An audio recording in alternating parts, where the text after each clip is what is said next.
วัสดีจ้ายินดีต้อนรับสู่ช่องสร้างรายได้ฟรีจากมือถือนะวันนี้เราก็ยังอยู่กับแอปน้องแมวนะสำหรับแอปตัวนี้ใครสนใจสมัครอยู่ใต้ล่างคลิปแล้วก็เราได้ทำการรีวิวการสมัครแล้วก็การถอนเงินนะส่วนวันนี้เราก็จะมาแจ้งว่า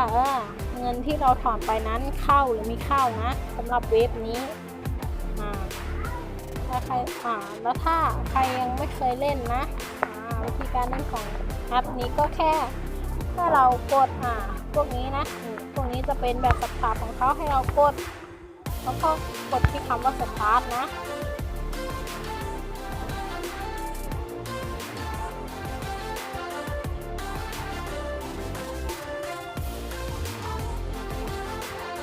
ก็จะพาเราเข้ามาหน้า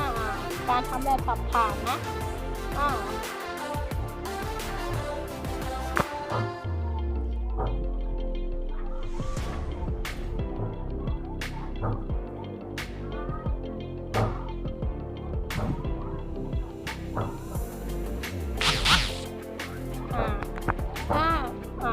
ขึ้นมาอย่างเงี้ยคือเราจะไม่มีสิทธิ์ได้เข้าร่วมแบบสอบถามของเขานะแต่เราจะได้รับมา1 พอยต์แบบนี้นะเป็น1 แต้มนั่นเองแล้วก็สำหรับใครที่อยากจะถอนให้กดเข้าที่3 ขีดกดถอนเงินนะขั้นต่ำคือ100 คะแนนแล้วเมื่อวานเราได้ทำการถอนไปนี่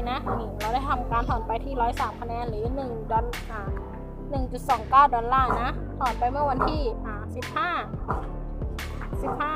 เดือน 10 2019คือเมื่อวานนะตอน 6:25 แล้วตอนนี้เงินก็ได้เข้ามาแล้วนะนี่นะนี่สวัสดีคุณปิยมาสุเกตนี่นะเป็นแอปของน้องแมว on the with อะไรสักอย่างนึงนะได้ชำระเงินให้คุณจำนวน 1.29 ดอลลาร์นะนี่นะเงินที่ได้รับชำระไม่มีหักค่าธรรมเนียมนะคือได้รับมันเต็มคือ 1.29 ดอลลาร์นะสำหรับเว็บนี้คือเงินเข้ามาตอนพาเข้าไปดูนะนี่นะวันที่เขาได้ส่งให้เข้ามาให้เราคือวันที่15 เดือน 10ก็15 ตุลาคือวันเดียวกันนะแล้วก็เข้ามาตอน2 ทุ่ม20ตีว่า2 ทุ่ม 20นะเราได้ทำการถอนไปเมื่อวานตอน6 โมงครึ่งสำหรับเว็บนี้จ่ายจริงจ่ายไว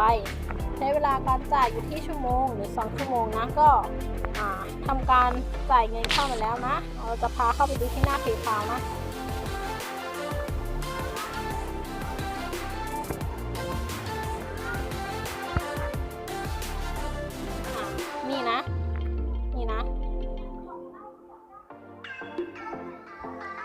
เข้ามาเมื่อวันที่15นี่นะเงินที่ได้ชำระนี่นะ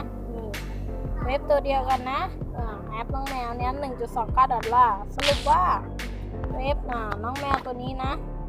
จ่ายจริง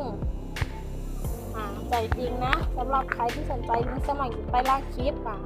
แล้วถ้าใครสมัครไม่เป็นเราได้ทำการสอนอยู่แล้วให้ย้อนกลับไปดูคลิปที่เราสอนได้เลยนะเราก็ขอจบคลิปแค่นี้นะ